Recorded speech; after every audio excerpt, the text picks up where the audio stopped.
Hello students, मैं अंकुर बबेले आप सभी का स्वागत करता हूं मैग्नेट ब्रेन्स हिंदी पर।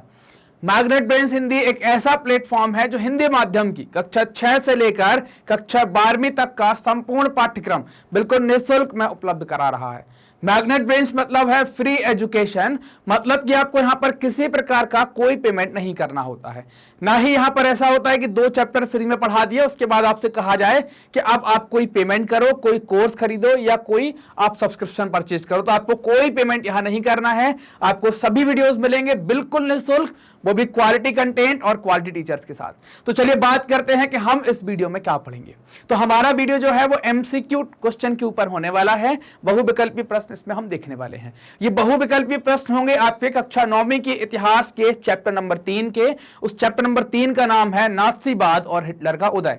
तो इसी नात्सीवाद और हिटलर के उदय के हम बहुविकल्पी प्रश्न देखेंगे। हम बहुविकल्पी प्रश्न के साथ हर क्वेश्चन की थीम भी समझने की कोशिश करेंगे ताकि आपको वेरी शॉर्ट आंसर भी आ जाए तो वो भी बन जाए, थोड़ा बहुत शॉर्ट आंसर की भी आपकी मेमोराइज चीजें हो जाएं, साथ में कॉन्सेप्ट आपका साथ में एक बार और रिवाइज हो जाए। हम वैसे लेकर यहां पर चलेंगे।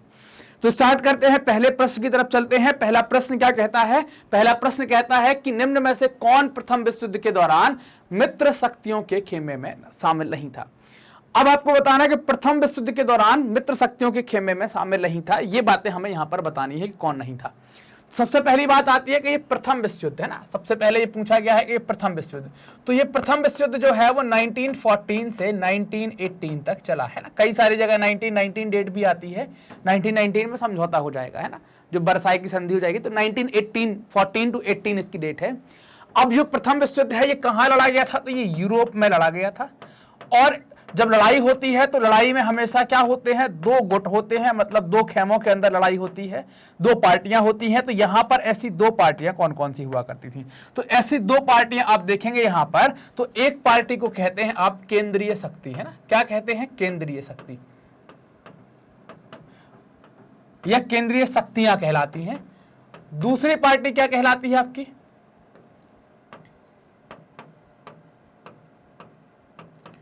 दूसरी पार्टी को हम कहते हैं मित्र राष्ट्र, है ना। क्या कहते हैं?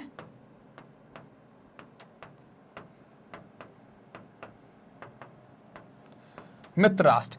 अब बात आती है कि यार ये केंद्रीय शक्ति क्या है, मित्र राष्ट्र क्या है, हमको बताना है ना। केंद्रीय शक्तियों में कौन कौन आएंगे? तो केंद्रीय शक्तियां जो ताकतवर देश हुआ करते थे, ताकतवर साम्राज्य थे उस टाइम पर, वो जैसे कि इसमें जर्मनी आ जाएगा। जर्मनी का साथ दिया था ऑस्ट्रिया हंगरी साम्राज्य ने। और इसमें एक और देश आ जाएगा जिसको कहेंगे आप क्या? ऑस्ट्रिया हंगरी के अलावा एक और देश आ जाएगा, कौन सा? ऑस्ट्रिया, और एक देश आ जाएगा जिसको कहते हैं ऑटोमन साम्राज्य या तुर्की, है ना। फिर इनके अलावा बुल्गारिया वगैरह से कई सारे देश थे। ये 3 प्रमुख देश यहां पर थे। मित्र राष्ट्रों के अंदर देखेंगे तो मित्र राष्ट्र में आपको कौन देखने को मिलेगा यहां पर? तो मित्र राष्ट्र के अंदर आप देखेंगे 3 प्रकार के आपको अलग अलग देश खास तौर से देखने को मिलेंगे। एक तो होगा जिसको आप कहेंगे ब्रिटेन, दूसरा जिसको आप कहेंगे फ्रांस, और तीसरा जिसको आप कहेंगे रूस। ये 3 तो प्रमुख थे। इनके अलावा इटली भी आ जाएगा। फिर इनके अलावा इसमें जो बाद में इनसे शामिल होगा, वो शामिल होने वाला बाद में शामिल होने वाला देश कौन सा हो जाएगा? इसी से जुड़ेगा, वो होगा यूएसए। यूएसए नहीं तो युद्ध का पांसा पलट दिया था, नहीं तो ये तो हार ही गए थे। इन 2 गुटों के बीच में लड़ाई हुई थी। कौन से गुट के बीच में? केंद्रीय शक्तियों के बीच में और मित्र राष्ट्रों के बीच में। केंद्रीय शक्तियां में जर्मनी, ऑस्ट्रिया, तुर्की जैसे बड़े साम्राज्य शामिल थे, जबकि मित्र राष्ट्र में ब्रिटेन, फ्रांस और रूस जैसे देश शामिल थे। बाद में यूएसए भी इनके साथ मिल जाता है। तो अब ऑप्शन की तरफ नजर डालते हैं कि ऑप्शन क्या होगा। तो 4 ऑप्शन है, इंग्लैंड, फ्रांस, जर्मनी और अमेरिका, है ना। अब ये पूछ रहा है कौन सा किस में शामिल नहीं है? मित्र शक्तियों में शामिल नहीं है, मित्र शक्तियों के खेमे में नहीं था। मित्र शक्ति का मतलब कौन है? ब्रिटेन, फ्रांस और रूस, मतलब इंग्लैंड है उसमें, अमेरिका है और फ्रांस भी है। ये 3 देश आ जाएंगे, है ना। इंग्लैंड, फ्रांस और अमेरिका, ये तीनों देश हो जाएंगे।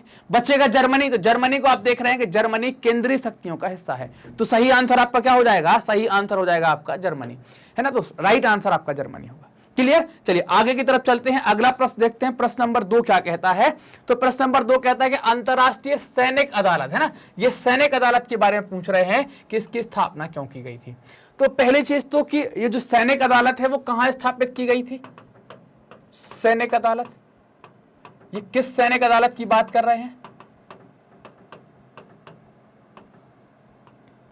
तो ये सैनिक अदालत की बात हो रही है, जर्मनी में स्थापित होगी, है ना। और क्यों स्थापित होगी? विश्व युद्ध द्वितीय के बाद होगी।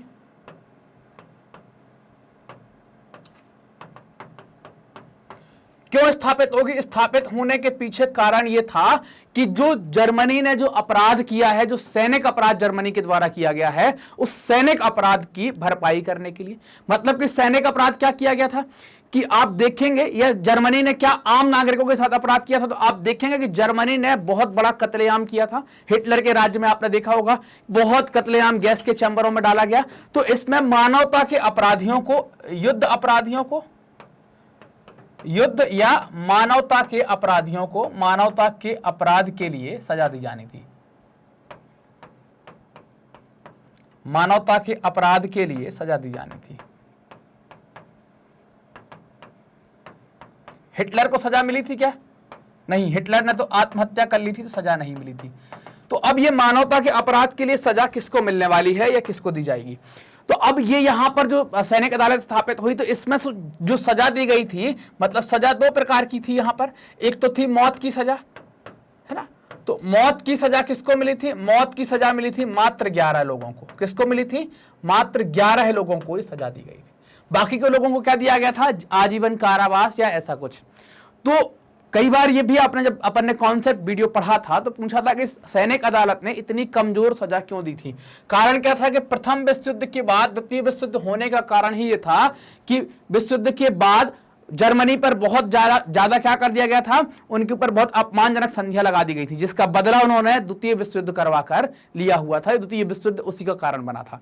तो ये लोग कोई नया युद्ध नहीं चाहते थे, कोई नए विश्व युद्ध में नहीं जाना चाहते थे, तो थोड़ी सजा भी देना चाहते थे, लेकिन उतनी कठोर नहीं, या नहीं तो फिर वो क्या करते कि सभी जो जर्मन आ रहे हैं उनको सबको मार दो, बोले तभी होगी। तो ये क्या होती, नए सिरे से एक नई लड़ाई की तैयारी ये कर देती। तो ये यहां पर ये कहानी थी कि भाई सैनिक अदालत की स्थापना क्यों की गई थी। अब आपको समझ में आ गया क्यों की गई थी। तो अब ये जो मौत की सजा किसको दी गई थी? तो ये मौत की सजा दी जा रही थी क्योंकि जर्मनी हार गया था, नाज़ी लोगों के साथ ये सब कुछ हो रहा था ना। कौन थे युद्ध के लिए या मानवता के लिए अपराधी किसको माना गया था? नाज़ी विचारधारा के लोगों को माना गया था। अब देखना इनमें से क्या है। नाज़ी युद्धबंदियों पर मुकदमा चलाने के लिए, हिटलर के विरुद्ध लड़ने के लिए, रूस की विस्तारवादी नीति का विरोध करने के लिए, इनमें से कोई नहीं। तो सही आंसर जो है वो आपको पहला होगा, क्योंकि नाज़ी युद्धबंदियों को पकड़ा गया था, उन पर मुकदमा चलाएंगे, फिर उनको सजाएं दी जाएंगी कि भाई आपको कौन सी सजा बनती है, क्या आपको सजा दी जाए, मतलब क्या अपराध किया है तो उसको क्या, उसकी इच्छा थोड़ी पूछेंगे कि भैया कैसी सजा चाहिए है, ऐसा ये पूछा नहीं जाएगा। ये तो मतलब कि क्या अपराध है तो उसके अपराध के हिसाब से क्या सजा मिल रही है। तो इस अदालत ने कितने लोगों को मौत की सजा दी थी? मात्र 11 लोगों को। क्लियर? तो सही आंसर क्या हो जाएगा आपका? पहला वाला आपका सही आंसर हो जाएगा। अगले प्रश्न की तरफ चलते हैं। प्रश्न नंबर 3 क्या कहता है? निम्न में से कौन सा प्रथम विश्व युद्ध का प्रभाव नहीं था, ये बताना है कि प्रथम विश्व युद्ध के प्रभाव क्या नहीं थे, ये आपको बताने हैं। यूरोपीय समाज और राजनीतिक व्यवस्था में सिपाहियों को आम नागरिकों के मुकाबले ज्यादा सम्मान मिला। बिल्कुल मिला। आप प्रथम विश्व युद्ध का गुणगान करने लगे थे ना, खंदकों का और इन सब का गुणगान होने लगा था। आक्रामक युद्ध प्रचार हुआ, ये भी हुआ था। राष्ट्रीय सम्मान की भावना बढ़ी थी, बिल्कुल बढ़ी थी। तो ये पूछ क्या रहे हैं कि प्रभाव नहीं है, ये तो सभी प्रभाव हैं। तो सही आंसर क्या हो जाएगा? उपरोक्त तो सभी प्रभाव नहीं है ना। तो सही आंसर आपका क्या हो जाएगा? सही आंसर हो जाएगा आपका ऑप्शन नंबर डी, क्योंकि ये तो सभी प्रभाव हैं और पूछ रहे हैं कि प्रभाव नहीं है, वो तो है नहीं अपने पास। तो ये आपका सही आंसर क्या हो जाएगा? डी वाला आपका सही आंसर हो जाएगा कि ये सभी क्या है, सॉरी, ये क्या पूछा जा रहा है? निम्नलिखित में से कौन सा प्रथम विश्व युद्ध का प्रभाव नहीं था? ये सारे प्रभाव तो द्वितीय विश्व युद्ध के थे ना, प्रथम विश्व युद्ध के प्रभाव नहीं थे। सारे प्रभाव किसके थे? द्वितीय विश्व युद्ध के प्रभाव हुआ करते थे। द्वितीय विश्व युद्ध के प्रभाव कैसे? आपने देखा होगा कि हिटलर वाले में उसने खंदक की, मैंने आपको खंदक का डायग्राम बनाकर भी पढ़ा था, खंदक की जिंदगी का गुणगान किया था। उसने आक्रामक युद्ध प्रचार की कला किसकी है? आर्ट ऑफ द प्रोपेगेंडा, ये हिटलर का हुआ करता था। और हिटलर का संबंध किससे है? हिटलर का संबंध द्वितीय विश्व युद्ध से है। किस विश्व युद्ध से है? विश्व युद्ध द्वितीय से है ना। किससे? तो ये पूछ तो रहे हैं प्रथम विश्व युद्ध का, ऐसे चकमा नहीं खाना है ना कि भाई आप क्या हो जाए, है ना। तो द्वितीय विश्व युद्ध का पूछा, द्वितीय विश्व युद्ध के खासियत है, ये विशेषता है, उनके प्रभाव हैं। प्रथम विश्व युद्ध के ये प्रभाव नहीं है। तो इसका क्या आंसर हो जाएगा आपका? ऑप्शन नंबर डी कि ये चारों जो है वो प्रथम विश्व युद्ध के प्रभाव नहीं थे। ये तीनों या चारों ये क्या है? ये प्रथम विश्व युद्ध के प्रभाव नहीं है। ये किसके प्रभाव हैं? द्वितीय विश्व युद्ध के प्रभाव है। ये बात क्लियर रहेगी, समझ में आएगी। प्रश्न को हमेशा ध्यान से पढ़ना चाहिए। कई बार क्या होता है कि आप प्रश्न बहुत अच्छे से नहीं पढ़ते हैं तो कॉन्सेप्ट बिगड़ जाता है ना। जैसे आप सिर्फ विश्व युद्ध पढ़ लिया, प्रभाव पर बात कर ली, और कई बार हड़बड़ाहट में आंसर गलत आपका लग जाता है ना। अगला प्रश्न नंबर 4, नवंबर के अपराधी कौन थे? ये बात पूछी गई है कि नवंबर के अपराधी कौन थे, ऐसा पूछा जा रहा है। 4 ऑप्शन है, सम्राट के समर्थक, हिटलर के समर्थक, वाइमर गणराज्य के समर्थक, या इनमें से कोई नहीं। नवंबर के अपराध से मतलब क्या है? नवंबर के अपराध से मतलब क्या है? इसका मतलब होगा जो संधि होगी ना वर्साए की, वो होती है नवंबर में, और इस वर्साए की संधि को कहेंगे वो शांति संधि। और इसी संधि के बाद जर्मनी में क्या आ जाएगा? जर्मनी में बन जाएगा क्या? गणराज्य। क्या बन जाएगा? जर्मनी के अंदर क्या बन जाएगा? गणराज्य। और यही गणराज्य के लोग क्या करेंगे? जर्मनी की जो शर्तें हैं, जो प्रथम विश्व युद्ध के बाद जो शर्तें जर्मनी पर लगाई गई कि उसका अपना आबादी वाला एरिया, अपना भूभाग वाला एरिया, अपना खनिज वाला एरिया, सेना भंग करनी पड़ी, अपमानजनक शर्तें लगाई गई, तो वो किसके द्वारा स्वीकार की गई? ये जो गणराज्य के हिमायती थे, जो लोग गणराज्य बनाना चाहते थे, उनके द्वारा इनको स्वीकार किया गया था। इसी कारण से वहां के जो जर्मनी के रूढ़िवादी लोग हैं या और दूसरे लोग हैं, उन्होंने इन गणराज्य के हिमायतियों को, गणराज्य का समर्थन करने वाले या गणराज्य की स्थापना करने वाले लोगों को नवंबर का अपराधी कहा था। तो ऑप्शन नंबर सी आपका सही हो जाएगा। वाइमर गणराज्य के जो समर्थक हैं उनको क्या कहा गया? नवंबर के अपराधी कहा गया। नवंबर के अपराध से मतलब क्या है कि नवंबर में वो शांति संधि होती है जिसमें जर्मनी के ऊपर अपमानजनक शर्तें यहां पर लगा दी गई। क्लियर ये बात? चलिए अगले प्रश्न की तरफ चलते हैं। प्रश्न नंबर 5, किस घटना से राजनीतिक रेडिकलवादी विचारों को बल मिला था? राजनीतिक रेडिकलवादी मतलब जो त्वरित समाधान की तरफ थे, जो रेडिकल समाधान की तरफ जाया करते थे। तो ऐसे विचारों को बल कैसे मिला? समाज जब टूट गया था, आर्थिक तरीके से भी बिल्कुल टूट गया था, समाज तो टूट ही रहा था, अपनी प्रगति भी चौपट हो गई थी, अपना सम्मान भी चौपट था। जब आर्थिक तरीके से भी बिल्कुल तरीके से टूट गया, उसके बाद जो प्रचार आया तो उसमें हिटलर को या नास्ती विचारधारा को या रेडिकल समाधानों को ही एक आशा बताई गई कि यही आपका हल निकाल सकते हैं। तो प्रथम विश्व युद्ध में जर्मनी की पराजय नहीं, 1923 के आर्थिक संकट से, रूस में 1917 में बोल्शेविक क्रांति से, प्रथम विश्व युद्ध से भड़कने से या प्रथम विश्व युद्ध के भड़कने से। तो इसका जो सही आंसर आपका होगा वो है आपका 1923 की आर्थिक संकट। 1923 में जब आर्थिक संकट आता है ना, ये महामंदी का दौर था, इसी को कहते हैं महामंदी। क्या कहते हैं? महामंदी। इस महामंदी का असर पूरे विश्व पर पड़ता है। जब पूरे विश्व पर इसका असर पड़ता है तो पूरा विश्व आर्थिक चपेट में आ जाता है। फलस्वरूप जर्मनी पर भी इसका असर पड़ेगा। जर्मनी तो वैसे ही इसकी हालत खराब हो रही थी, और जर्मनी को जो थोड़ी बहुत सपोर्ट मिल रहा था वो अमेरिका से था, लेकिन अमेरिका में भी जब मंदी आ गई तो उसने सपोर्ट बंद कर दिया। तो जर्मनी के लोगों में जो रेडिकलवादी विचारधारा के लोग हैं उनको बल मिला कि भाई यही सॉल्यूशन कर सकते हैं, बाकी और अब सॉल्यूशन नहीं होगा यहाँ पर, क्योंकि और संभावना यहाँ पर दिखाई नहीं दे रही है। तो ये महामंदी का जो दौर है वो उसी के द्वारा ही क्या हुआ, जो आपके राजनीतिक रेडिकलवादी हैं इन विचारों को बल मिलेगा। अगला प्रश्न नंबर 6, जर्मनी में स्पार्टकिस्ट लीग की मुख्य मांग क्या थी? पहली चीज तो ये स्पार्टकिस्ट लीग है क्या? स्पार्टकिस्ट लीग की अगर हम बात करें तो ये जो रूस में बोल्शेविक क्रांति है ना, रूस की बोल्शेविक क्रांति से प्रभावित थी, है ना, रूस की बोल्शेविक क्रांति से प्रभावित थी।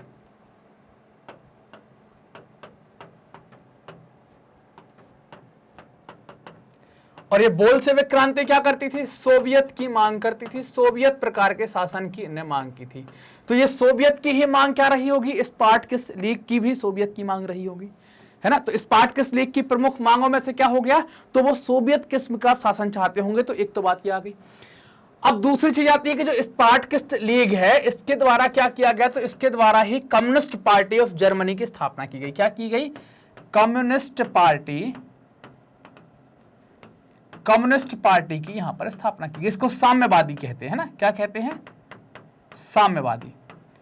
और जर्मनी में पहले से समाजवादी था, तो अब लड़ाई हो गई साम्यवादी वर्सेस समाजवादी, है ना। तो आपको अगर ये कॉन्सेप्ट बहुत अच्छे समझना है तो आप हमारा कॉन्सेप्ट वीडियो पढ़ा हुआ है, वहां पर आप समाजवाद और साम्यवाद के बारे में बहुत अच्छे से देख सकते हैं। इसी चैप्टर का एक कॉन्सेप्ट वीडियो पढ़ा हुआ है। तो स्पार्टकस लीग की जो मांग थी वो सोवियत प्रकार की सरकार थी, और जर्मनी के अंदर अगर कभी पूछ ले आपसे कि जर्मनी के अंदर कम्युनिस्ट पार्टी की स्थापना किसने की, तो वो यही स्पार्टकस लीग के लोगों के द्वारा कम्युनिस्ट पार्टी की नींव यहां पर डाली गई थी। तो अब बात करते हैं ऑप्शन के ऊपर कि इसकी मांग क्या थी। मांग हमने समझ ली है, राजशाही की पुनर्स्थापना नहीं, हिटलर को तानाशाह बनाना नहीं, जर्मनी में सोवियत ढंग की सरकार बनाना। सोवियत ढंग की सरकार बनाने के पीछे कारण क्या है? क्योंकि ये प्रभावित कहां से है? बोल्शेविक क्रांति से प्रभावित है। जर्मनी को ऑस्ट्रिया से अलग करना नहीं। तो सही आंसर आपका क्या हो जाएगा? तो सही आंसर हो जाएगा आपका सी, जर्मनी में सोवियत ढंग की सरकारें बनाना। क्लियर? अगले प्रश्न की तरफ चलते हैं, प्रश्न नंबर 7। फ्री कोर क्या था आपको बताना है ना। 4 ऑप्शन आपके सामने है। फ्री कोर क्या है?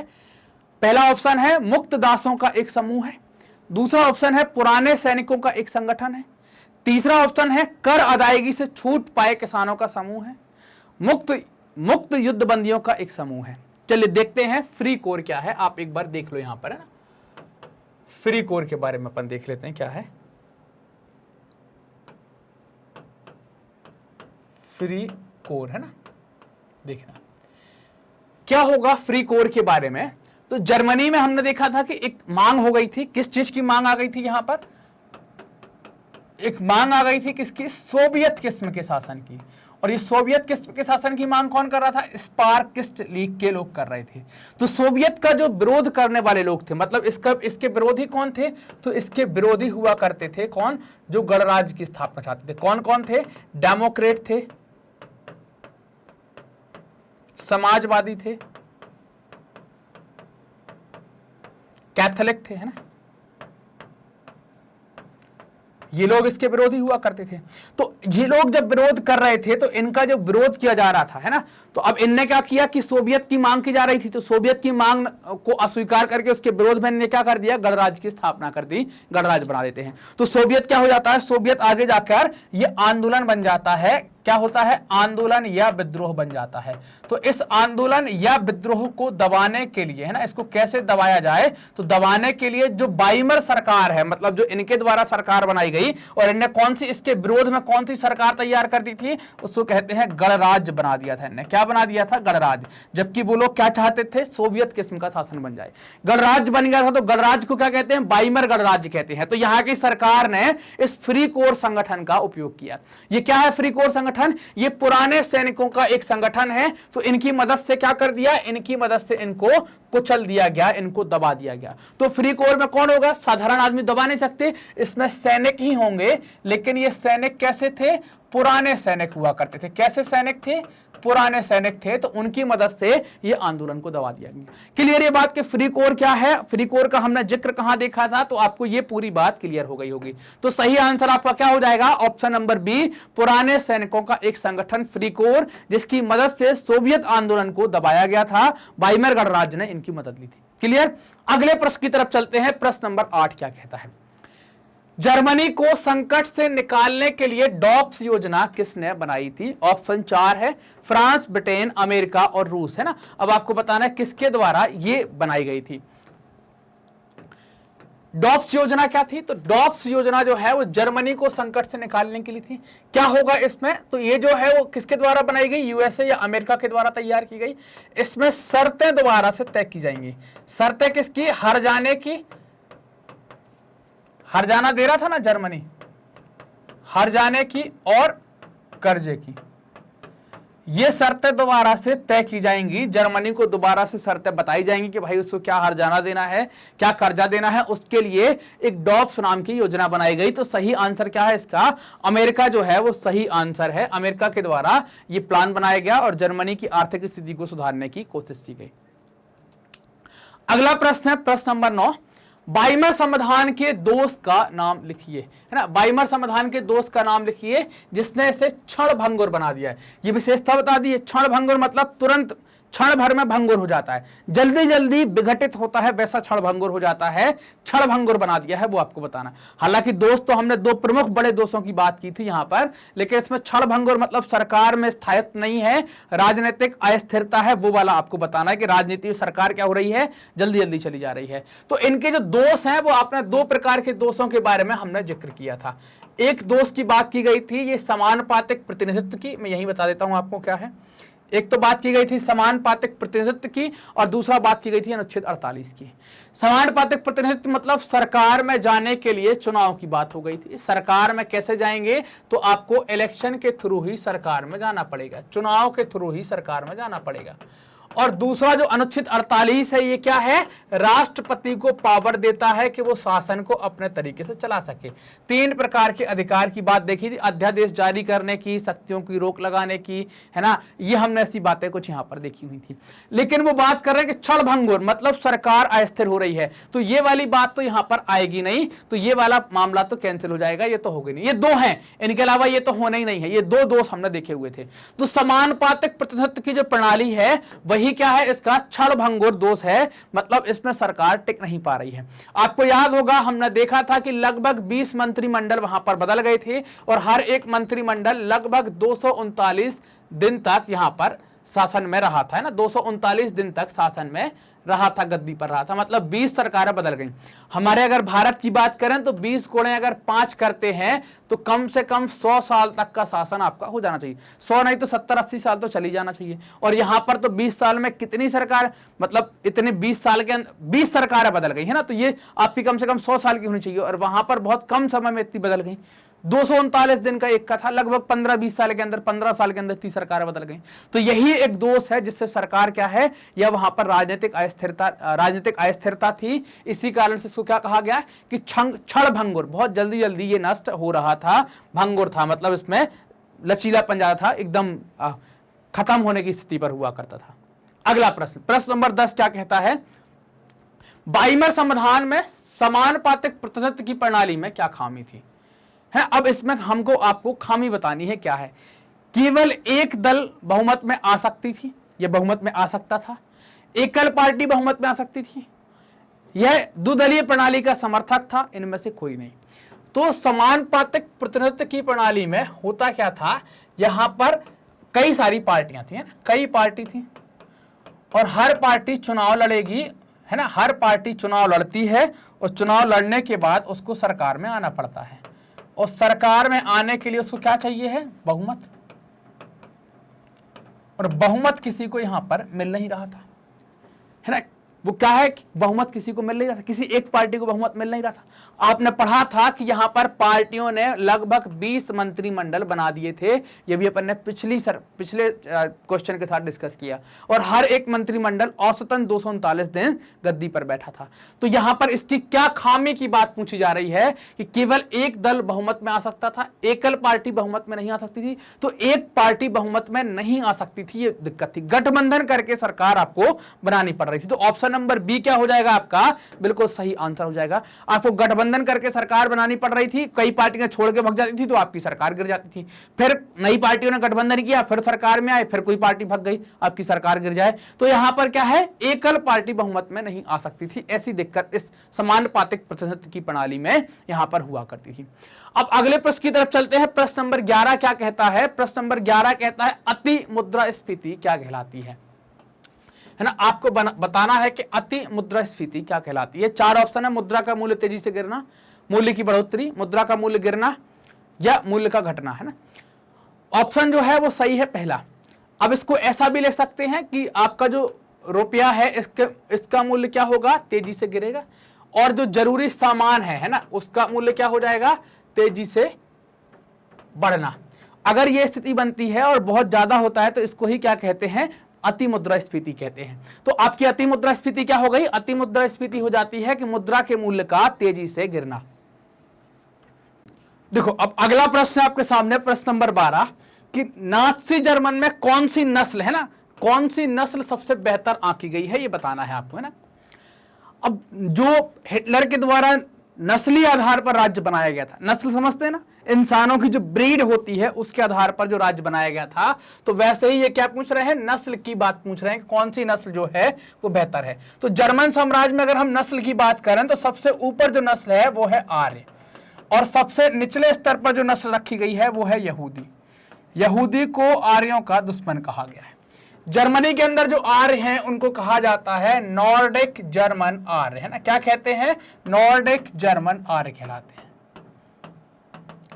बाकी के जो लोग हैं उनको इन दोनों के बीच में रखा गया है। सबसे निचले स्तर पर जो कास्ट है वो यहूदी, ये नस्ल है जो वो यहूदी, सबसे ऊपर जो नस्ल रखी गई है वो आर्य। ऑप्शन आपके सामने 4 है, यहूदी, रूसी, नॉर्डिक आर्य और पॉलिश। तो हमको आंसर पता चल गया है कि भैया क्या है, नॉर्डिक आर्य जो है वो सबसे उत्तम किस्म की नस्ल कहलाती थी जर्मनी साम्राज्य के अंतर्गत या हिटलर के शासन के दौरान। प्रश्न नंबर 13 क्या कहता है, मध्यकाल में यहूदियों के लिए निम्नलिखित में से कौन सा कथन सत्य है। यह बताना है कि कौन कौन से कथन सत्य हैं। उन्हें जमीन खरीदने के अधिकार से वंचित कर दिया गया। हाँ, उनके पास मालिकाना हक नहीं था, मतलब वो मालिक नहीं बन सकते थे, मालिकाना हक नहीं था। किसका, जमीन का या संपत्ति का मालिकाना हक उनके पास नहीं था। ईसाई लोग उन पर हमले करते थे, बिल्कुल करते थे। उनके जो कॉलोनियां कहलाती हैं जिनको कहते हैं घेटो, घेटो के ऊपर हमला होता था, संगठित हमला होता था और बेचारों को बचकर भगना पड़ता था। वे मुख्य रूप से व्यापार करते थे। हाँ, ये लोग व्यापार करते थे और पैसों का लेन देन किया करते थे। तो कौन कौन से कथन सत्य हैं, तीनों कथन सत्य हैं। तो आपका ऑप्शन क्या हो जाएगा, चौथा, कि उपरोक्त में से सभी कथन क्या है, सही है। तो ये हमारा सही जवाब हो जाएगा। अगले प्रश्न की तरफ चलते हैं। प्रश्न नंबर 14 क्या कहता है, हिटलर ने जर्मन युवाओं के लिए, है ना, हिटलर ने जर्मन युवाओं के लिए खेल कूद की सिफारिश क्यों की थी। खेल कूद की सिफारिश के पीछे हिटलर कैसा था, हिंसक और आक्रामक तरीके का था, और वो बच्चों को भी कुछ वैसा बनाना चाहता था। तो जो स्कूल थे ना, जो आपके विद्यालय थे, तो स्कूल के अंदर उसके द्वारा क्या किया गया, स्कूल के द्वारा उसने इन सबको बच्चों पर नियंत्रण स्थापित किया। अब यहां पर बच्चे रहते हैं, बच्चों के अंदर मतलब बच्चों को स्कूल के अंदर भी नियंत्रित कर रहा है, स्कूल के बाहर भी नियंत्रित कर रहा है। इनके अंदर वो हिंसा की भावना और आक्रामकता की भावना को डेवलप करना चाहता है। हिंसा और आक्रामकता को जब वो डेवलप करेगा तो उसके लिए उसने माध्यम क्या चुना, खेल। खेल में भी कौन सा खेल, जो हिंसात्मक खेल होते हैं, मुक्केबाजी वाला खेल चुना कि भाई इससे क्या होगा, बच्चे के अंदर हिंसा बढ़ेगी और वो आक्रामक ज्यादा हो जाएगा।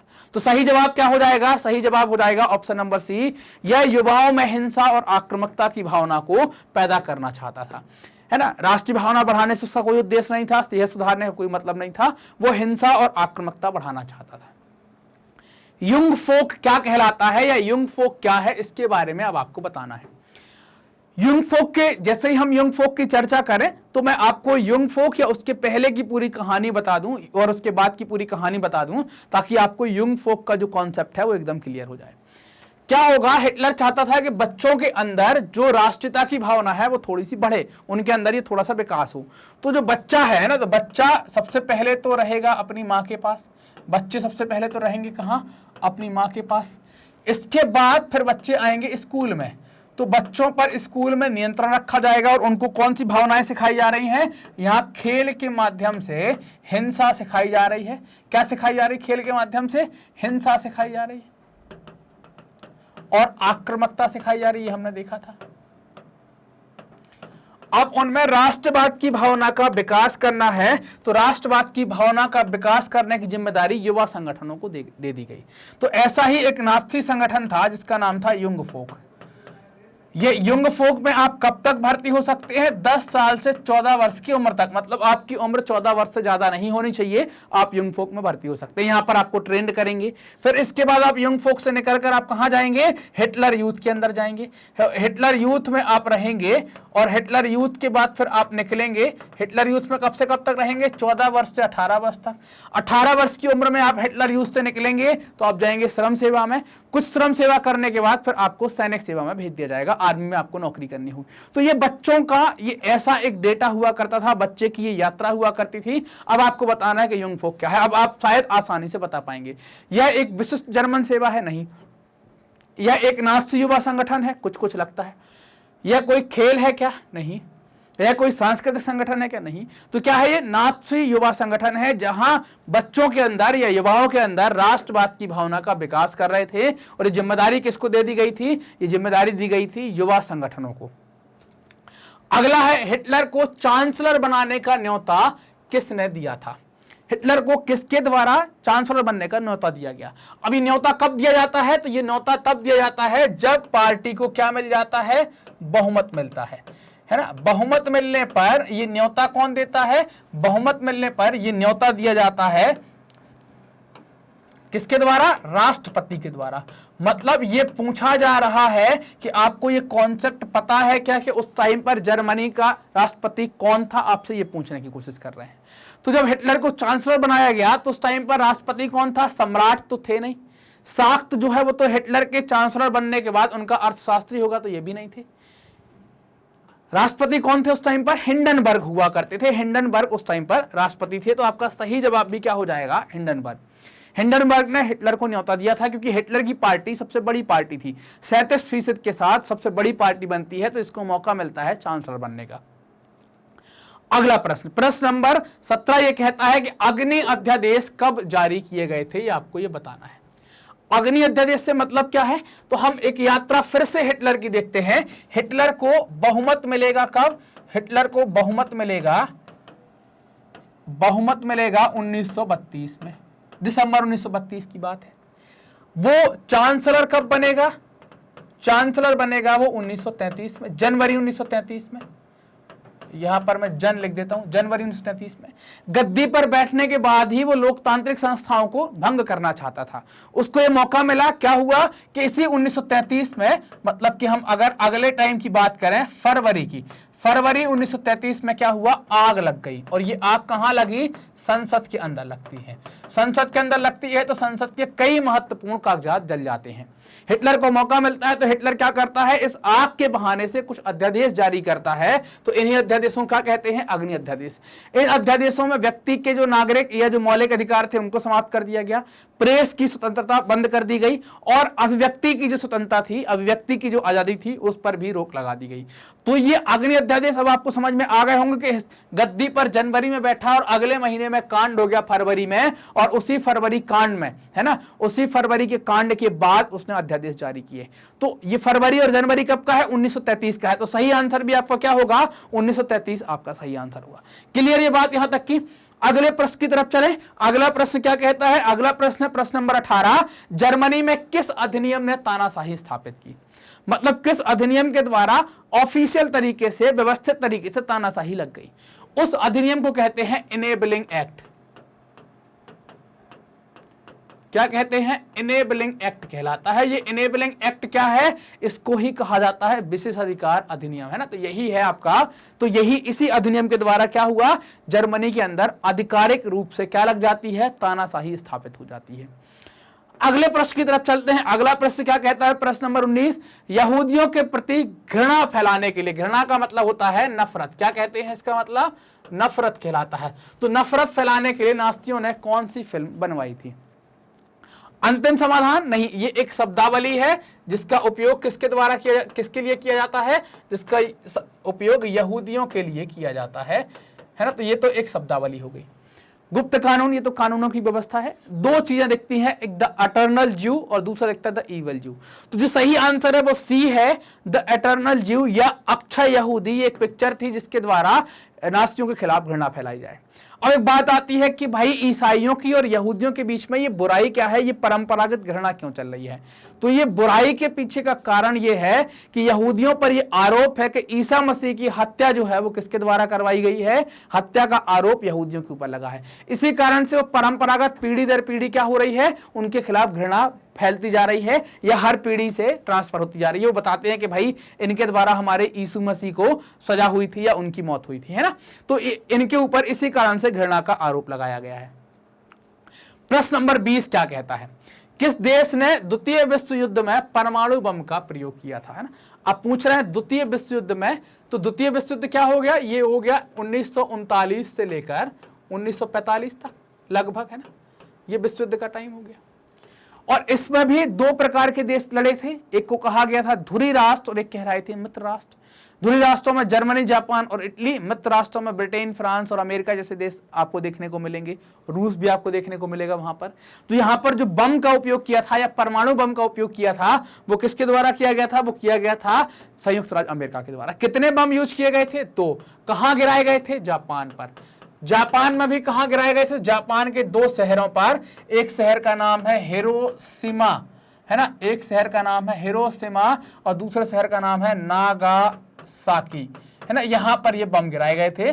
बमों के नाम है लिटिल मैन और फैट बॉय नाम के बम यहां पर गिराए गए थे, जिनका असर आपको आज भी हिरोशिमा और नागासाकी में देखने को मिलेगा। तो किसने गिराए थे? संयुक्त राज्य अमेरिका ने जापान के दो शहरों के ऊपर अपने परमाणु बम यहां पर गिराए थे। जर्मनी के वाइमर गणतंत्र के प्रथम राष्ट्रपति कौन थे? ये आपको बताना है। ऑप्शन है एबर्ट सीडमैन, हिटलर और गुस्ताव स्ट्रेसमैन। तो सही जवाब जो है, सही जवाब है आपका एबर्ट। एबर्ट यहाँ के पहले पहला जो जर्मनी वाइमर गणतंत्र है उसके पहले राष्ट्रपति बनते हैं। तो सही जवाब आपका एबर्ट है। अगला प्रश्न है प्रश्न नंबर 22। प्रथम विश्व युद्ध में कौन से मित्र राष्ट्र थे? आपको यह बनाना है।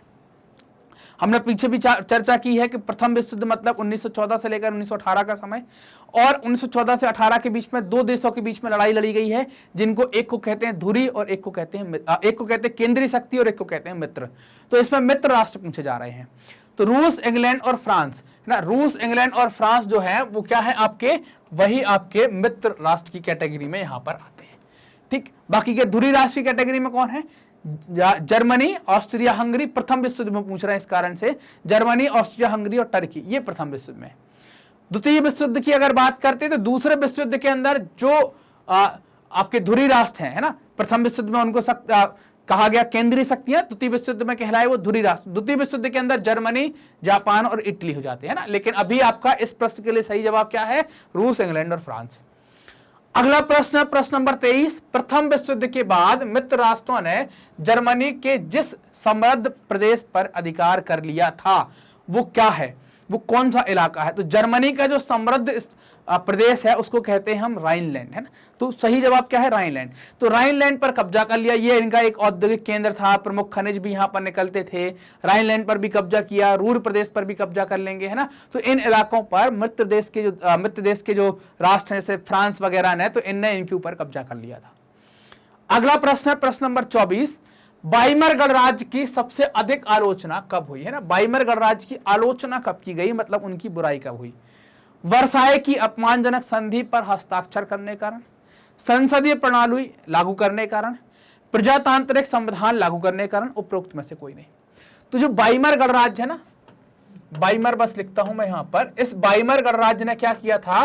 वर्साय की संधि को स्वीकार किया था। और ये वर्साय की संधि को शांति संधि के नाम पर बहुत सारी अपमानजनक बातें ये स्वीकार कर लेते हैं। अपमानजनक बातें स्वीकार करते तो इनके देश के नागरिक इनका बड़ा मजाक उड़ाते हैं। इनको नवंबर का अपराधी भी कहा गया है। तो सही जवाब आपका क्या हो जाएगा? सही जवाब हो जाएगा ऑप्शन नंबर ए। वर्साय की अपमानजनक संधि पर हस्ताक्षर करने के कारण यहाँ के लोगों ने इनका बड़ा अपमान किया था और इनको नवंबर का अपराधी कहकर भी पुकारा था। अगला प्रश्न है प्रश्न नंबर 25। प्रथम विश्व युद्ध की क्षतिपूर्ति के रूप में जर्मनी पर कितना जुर्माना लगा दिया था?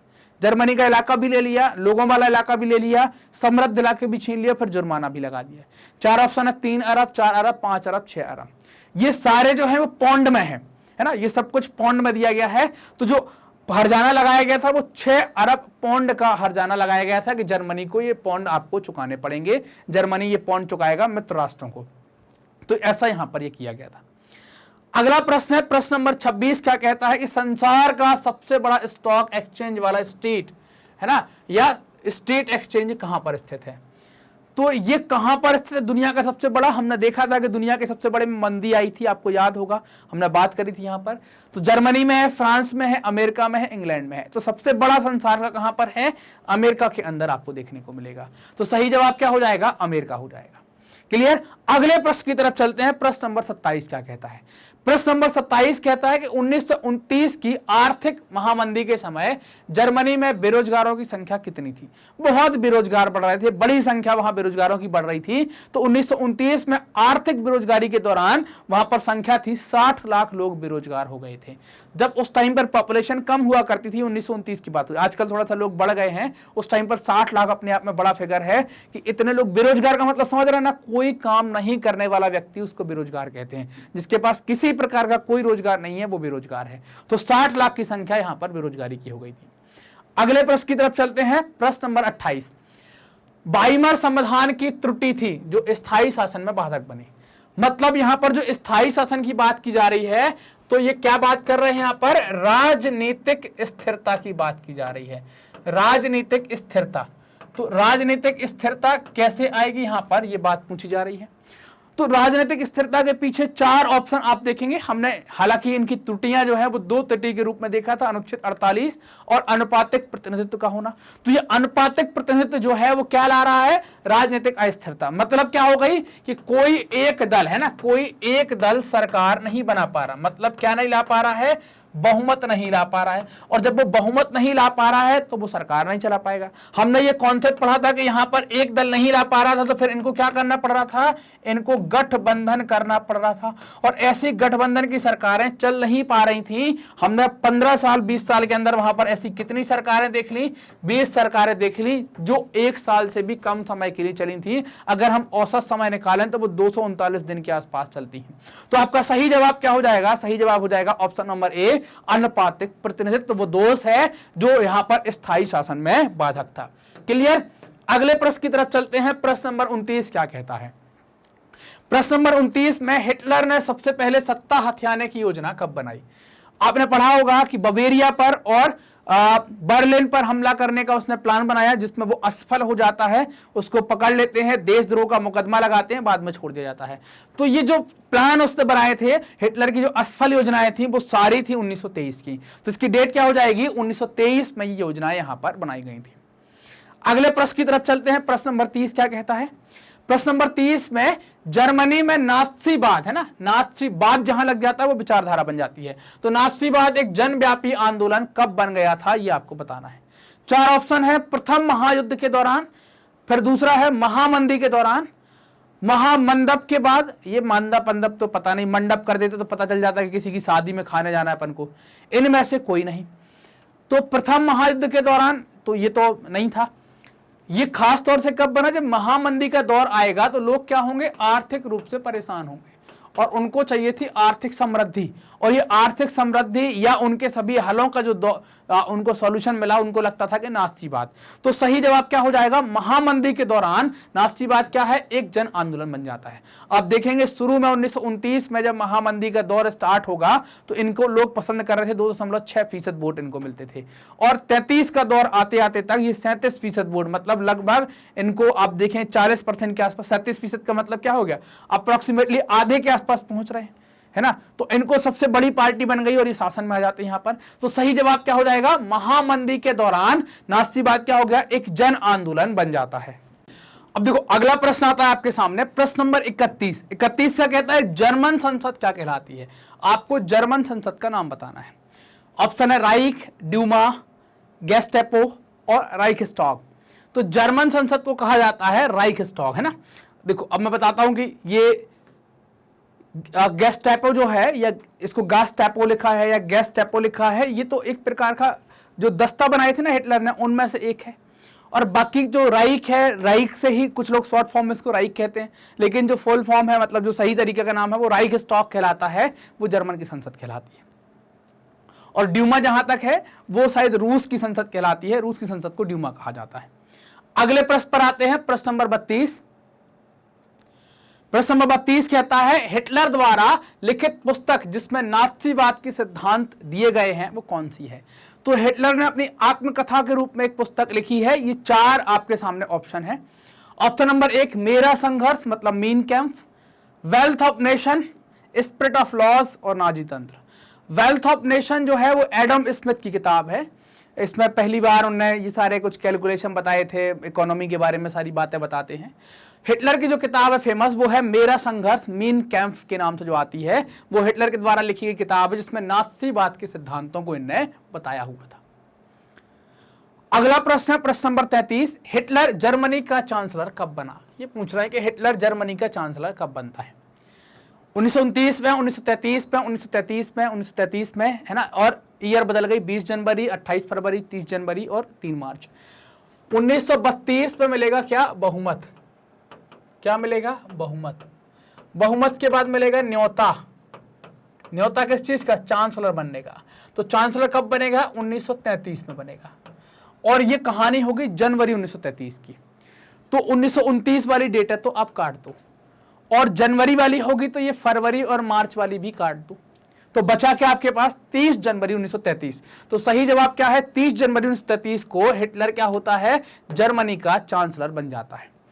अगले प्रश्न की तरफ चलते हैं। प्रश्न नंबर 34 क्या कहता है? विशेषाधिकार अधिनियम, जिसको एनेबलिंग एक्ट, जिसके द्वारा हिटलर जर्मन का तानाशाह बन जाता है, कब पारित किया गया? 1 जनवरी 1933, 3 मार्च 1933, 30 मार्च 1933, और इनमें से कोई नहीं। हिटलर को बहुमत मिलेगा, न्योता मिलेगा, चांसलर बनेगा, अग्निकांड होगा, अग्नि अध्यादेश आएंगे, कुछ रोक लगाएगा, और उसके बाद क्या होगा? Enabling act. मतलब अग्निकांड तक की कहानी फरवरी की है, मतलब फरवरी वाली डेटें हमको नहीं लेनी है, मतलब फरवरी के बाद का आएगा, तो जनवरी कट जाएगी। तो सही जवाब क्या हो जाएगा? सही जवाब हो जाएगा 30 मार्च 1933।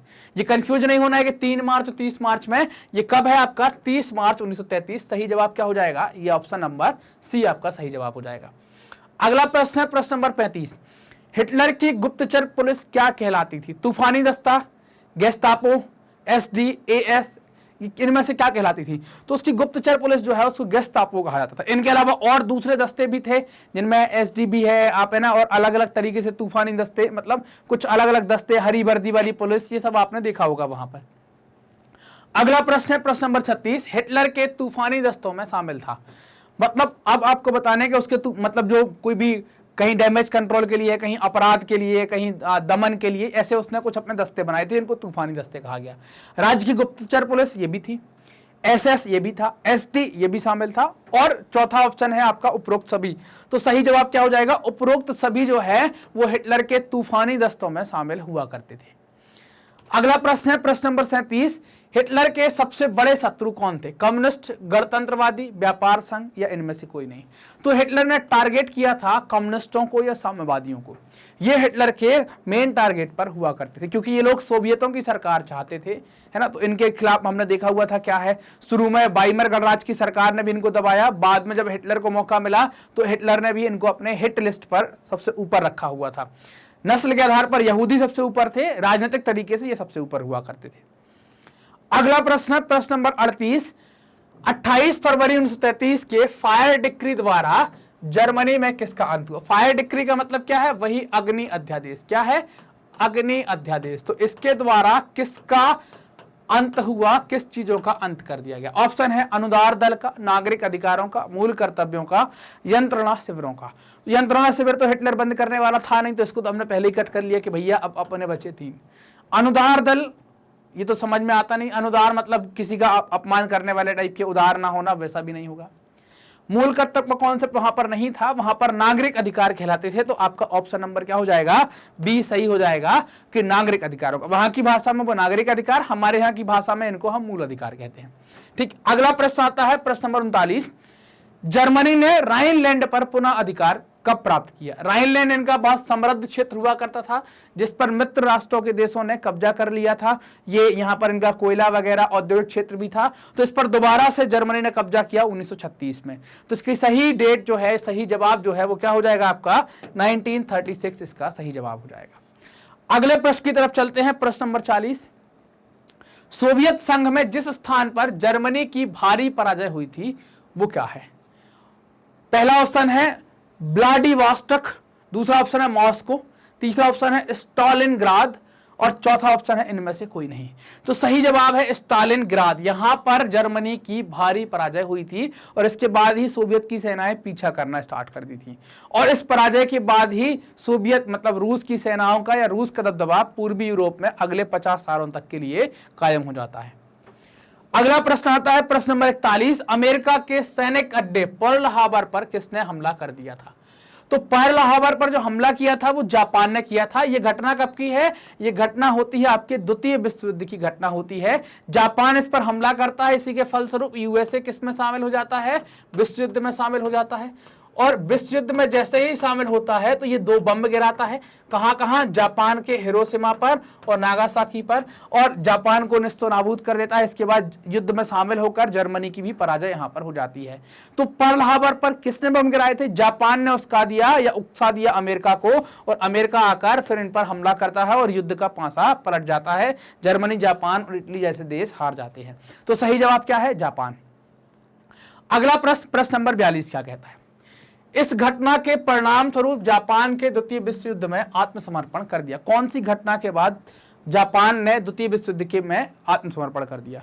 अभी अभी हमने देखा कहां पर बम गिराए? हिरोशिमा और नागासाकी पर अमेरिका के द्वारा जब बम गिराए गए, परमाणु बम गिराए गए 6 अगस्त और 9 अगस्त 1945 को, लिटिल मैन और फैट मैन बॉय के नाम के दो बम गिराए गए। तो इन बमों से क्या हुआ कि दोनों देश जो है वो तहस नहस हो जाते हैं। तो इन बमों से अब जापान क्या हो गया कि एकदम टूट जाता है और जापान अपना आत्मसमर्पण कर देता है। तो सही जवाब क्या हो जाएगा आपका? Option number A. हमें अगले ऑप्शनों पर जाने की जरूरत ही नहीं पड़ी, यहीं से हमारा सही जवाब आ गया। क्योंकि परमाणु बम है वो सोवियत संघ पर तो गिरे नहीं थे, तो ये तो होगा नहीं। वित्तीय सहायता तो दी नहीं थी, लड़ाई चल रही थी, वित्तीय सहायता कैसे देंगे? तो बम ही गिराए गए थे, तो बमों के माध्यम से ही ये डील की गई थी। क्लियर? अगला प्रश्न आता है प्रश्न नंबर 43, हिटलर का संबंध निम्नलिखित में से किस जाति से था? तो हिटलर ने सर्वाधिक सबसे मजबूत जाति कौन बताई थी? सबसे बड़ी जाति कौन बताई थी? श्रेष्ठ जाति कौन बताई थी? आर्य। तो सब में आर्य, जिनमें आर्य लगा है उनको रख लेंगे। पॉलिश जर्मन आर्य, नॉर्वेज जर्मन आर्य और नॉर्डिक जर्मन आर्य, इसको कैंसिल कर दो। आर्य ज्यादा थी। अब जर्मन सब में लगा है, तो उसने जो बताई थी सबसे श्रेष्ठ जाति उसके हिसाब से वो थी नॉर्डिक जर्मन आर्य। तो ये आपका सही जवाब हो जाएगा डी नंबर वाला सही जवाब। नॉर्वे वाले हो गए, पॉलिश पोलैंड वाले हो गए। ये किसको बता रहा था? नॉर्डिक जर्मन आर्य जो जर्मनी के अंदर रह रहे थे। अगला प्रश्न नंबर 44, यहूदियों की बड़े पैमाने पर हत्या के लिए हिटलर के शासन द्वारा जिन गुप्त शब्दों का प्रयोग किया गया उनको बताना है। एथुनासिमा, फाइनल सॉल्यूशन, डिसइंफेक्शन और एवैक्यूएशन। एवैक्यूएशन का मतलब है खाली कराने से। यहां पर मतलब एथुनासिमा कोई शब्द वहां पर यूज किया गया होगा। हिटलर के टाइम पर जो शब्द यूज किए गए थे जिनमें से यूथ नेजिया करके किया गया था, जिसमें दया मौत का एक कॉन्सेप्ट था। बड़े पैमाने पर यहूदियों की हत्या के लिए इनने एक शब्द का उपयोग किया, इसको कहते हैं फाइनल सॉल्यूशन। इसको कहा गया क्या? ज्यादा हिंदी लिख दें तो इसको कह देंगे अंतिम समाधान। क्या कह देंगे? अंतिम समाधान। अंतिम समाधान का मतलब क्या है कि इनको ले जाया जाएगा और इनको संक्रमण या मुक्ति क्षेत्र भी कहलाता है ना, वैसा। और लास्ट में जब इनकी डेथ करेंगे, गैस चैम्बर में छोड़ेंगे, तो नाम दिया फाइनल सॉल्यूशन। अंतिम समाधान में इनको गैस के चैम्बरों में ले जाकर छोड़ दिया जाएगा, वहां पर इनकी मौत हो जाएगी, मारा जाएगा। तो सही जवाब आपका क्या है? Option number B. Final solution जो शब्द है वो यहूदियों की बड़े पैमाने पर हिटलर के शासन के दौरान जो हत्या की गई उसके लिए यूज किया गया शब्द है फाइनल सॉल्यूशन या अंतिम समाधान। अगला प्रश्न है प्रश्न नंबर 45, नाज़ी जर्मनी में निम्नलिखित लोगों को घटिया अथवा अवांछित माना गया था। सबसे टॉप पर माने गए थे आर्य, बाकी के सब घटिया थे, है ना। तो किनको घटिया और अवांछित माना गया था? यहूदी तथा जिप्सी को, या केवल जिप्सी को, या केवल नॉर्डिक आर्य को। ये तो श्रेष्ठ है, ये तो क्या है? श्रेष्ठ है, और ये घटिया है दोनों, और इन दोनों को मिलाकर इस ऑप्शन में दिया गया है। तो सही जवाब क्या हो जाएगा आपका सही जवाब हो जाएगा बी, मतलब ये सही जवाब हो जाएगा। जिप्सी और यहूदी जो हैं इनको क्या कहा गया है? ये कहलाए हैं आपके, इनको अवांछित। इनके अलावा अवांछित कौन कहलाए? जो मानसिक रूप से विकलांग हैं, शारीरिक रूप से विकलांग हैं, उनको भी अवांछित कहा गया है ना। और बाकी के जो आर्य नहीं है, बाकी की दूसरी नस्लें हैं, वो सब क्या कहलाई हैं? अवांछित की कैटेगरी में गई हैं। अगले प्रश्न की तरफ चलते हैं, प्रश्न नंबर 46, हिटलर का जर्मनी में शक्ति पकड़ने का मुख्य कारण क्या था? जर्मनी को विश्व शक्ति बनाने का आश्वासन, मतलब हिटलर को शक्ति कैसे मिली, वहां पर शक्ति को कैसे पकड़ा उसने? हिटलर का व्यक्तित्व, राष्ट्रसंघ की दुर्बलता, पड़ोसी राज्य की निर्बलता। हिटलर ने जर्मनी के लोगों को यह सपना दिखाया था कि जर्मनी को दोबारा से विश्व की ताकत बना दिया जाएगा, तो इस कारण से लोगों ने सपोर्ट किया था, इसीलिए इसको शासन में आने का मौका मिला था, वोट मिले थे। तो इसका जो सही जवाब है वो क्या हो जाएगा? जर्मनी को विश्व शक्ति बनाने का आश्वासन दिया था, इसीलिए लोगों का समर्थन मिल रहा था। प्रश्न नंबर 47, इनमें किस पद को 1933 में राष्ट्रपति हिंडनबर्ग ने हिटलर को दिया था, मतलब निमंत्रण दिया था कि आप ये पद लें?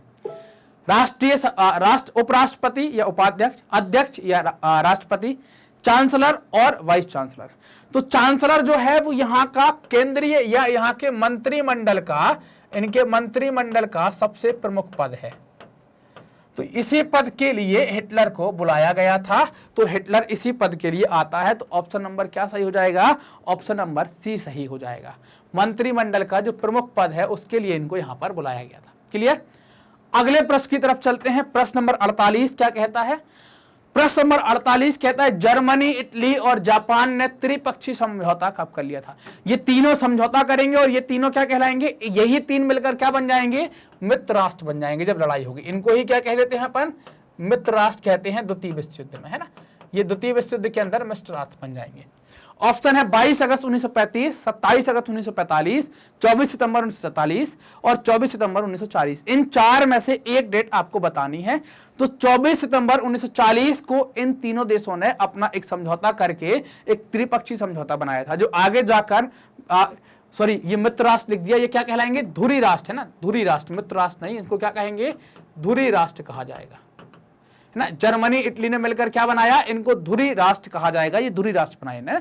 मित्र राष्ट्र में तो कौन चले गए थे? मित्र राष्ट्र में आपके जाएंगे कौन? ब्रिटेन, फ्रांस और रूस, ऐसे देश जो होंगे उनको हम मित्र राष्ट्र कहेंगे। ये धुरी राष्ट्र बन जाएंगे, है ना। तो इसको आप करेक्ट करना, ये धुरी राष्ट्र कहलाएंगे। 24 सितंबर 1940 को इन्हें समझौता किया और ये धुरी राष्ट्र यहां पर इनके द्वारा तैयार किए गए। क्लियर? अगले प्रश्न की तरफ चलते हैं। प्रश्न नंबर 49। 1933 में जर्मनी ने राष्ट्रसंघ की सदस्यता को त्याग दिया था। क्यों? क्योंकि वो अपने साम्राज्य का विस्तार करना चाहता था, इस कारण से। तो ऑप्शन देखेंगे, उसमें जर्मनी को सम्मानजनक स्थान नहीं था। जर्मनी अपनी सैनिक शक्ति बढ़ाना चाहता था, उसे साम्राज्य विस्तार करना था, उसे राष्ट्रसंघ पर विश्वास ना था।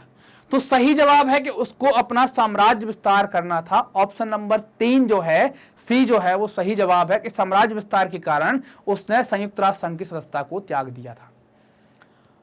अगला प्रश्न है प्रश्न नंबर 50। द्वितीय विश्व युद्ध की निम्नलिखित लड़ाइयों में से सर्वाधिक महत्वपूर्ण मानी जाती है कौन सी? पीट्रोग्राड की लड़ाई, मॉस्को की लड़ाई, स्टालिनग्राड की लड़ाई या लेनिनग्राड की लड़ाई? तो सही जवाब जो है वो है सी, स्टालिनग्राड की लड़ाई। यहीं पर जर्मनी की पराजय हो जाती है और इसके साथ फिर जर्मनी टूटना स्टार्ट हो जाएगा और जर्मनी की विश्व युद्ध में भी पराजय यहां पर हो जाएगी।